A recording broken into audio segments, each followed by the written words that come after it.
If you would like to record your class on Zoom, you can do so.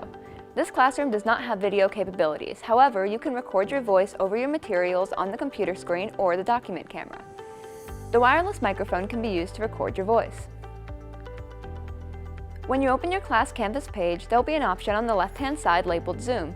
When you click on it, you'll be presented with the option to create a new meeting. Input the day and time your meeting will take place. For classes, make sure to check the box that says Recurring Meeting so that you don't have to set up a new meeting for every class session.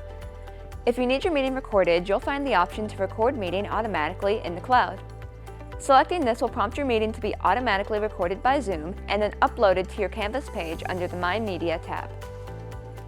When you open your meeting, you'll see the option to join with computer audio.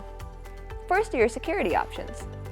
Here you are able to lock your meeting from new participants or enable a waiting room so participants have to be approved by you before joining. Underneath is the option to grant or restrict certain participant activities. After you adjust your security settings, you will have to select the option to enable your microphone. You must also turn on the mic from the touch panel. Next, you'll see an option to enable your camera. Since this classroom does not have a camera to record, you can still share your computer screen with your students. In the center is a bright green button with an arrow that says Share Screen.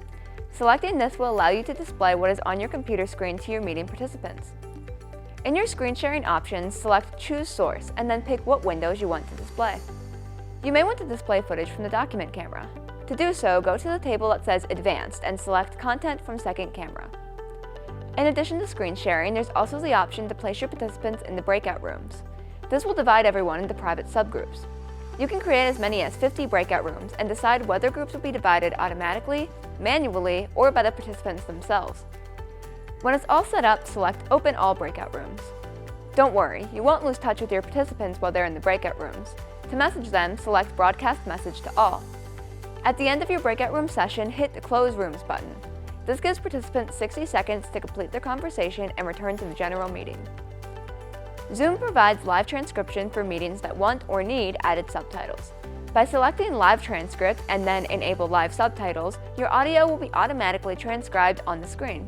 Once your Zoom is completed, you can select Stop Recording and then end the meeting.